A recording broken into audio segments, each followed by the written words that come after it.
Vladimir, go ahead. Yes. So since Javier sent us a work done by Sir Anthony on Psalms 102 and its rendering in the LXX. You have said, Sir Anthony, that the LXX has a different sense entirely in Psalm 102, and you have claimed that the verses 23 and 24 are actually Yahweh speaking to someone else other than Yahweh and calling him Kurios. Now, of course, I'm sure that you concede to the point that nowhere else in the Psalms 102 is Kurios referring to anyone else other than Yahweh. But let me read to you the translation of the actual text from the Septuagint. It is very interesting that you actually cut it off in your paper on focus.onthekingdom.org, where you say, God, answered him, the suppliant, and that's where you cut off the text. But what's interesting is that the actual translation of the Septuagint in English in those verses goes like this. He answered him in the way of his strength, tell me the fewness of my days. Take me not away in the midst of my days. Thy years are through all the generations. Do you think that this is actually Yahweh speaking to someone lesser than Yahweh? When Yahweh...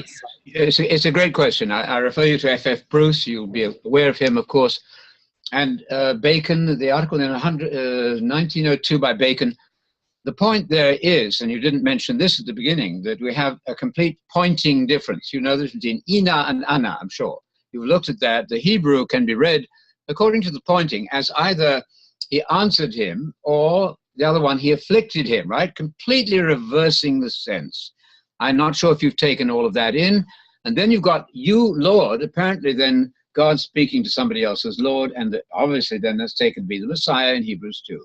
But I refer you to Bacon's good article in 1902, and F.F. Bruce, who corresponded with me on this as well, but he writes about it well in his works, F.F. Bruce. I'm sorry, but we're talking about the Septuagint here, and having Septuagint say he answered him in the way of his strength, tell me the fewness of my days, take me not away in the midst of my days. How are you implying that this is Yahweh speaking? No, God answered the sufferer. The prayer, the man praying is in the rest of the psalm. But when we get to that verse, you suddenly have, he answered him. It's a change of subject. He answered him, right? That's the issue there. The difference in Ina and Ana, which consonantally are the same, but the vowel point affects the meaning entirely. You're going to have to look at the detail of that. I'm sorry, that's not what I'm asking. I'm asking you, how are you supposing that Yahweh is asking somebody for the fewness of his days and asking that somebody not to take him in the midst of his days, since you're implying that the speaker in 23 and 24 is Yahweh? It is Yahweh, and Yahweh is speaking here to the one who has been praying during the rest of the psalm. Yes, I grant the strangeness of Yahweh saying that. It is the only sense that can be made of it, and that's the way the Hebrews writer is taking it. I'm sorry, but that's simply not true. That's simply not true. Yahweh is not asking for the fewness of his days, nor asking that somebody not to take him away in the midst of his days.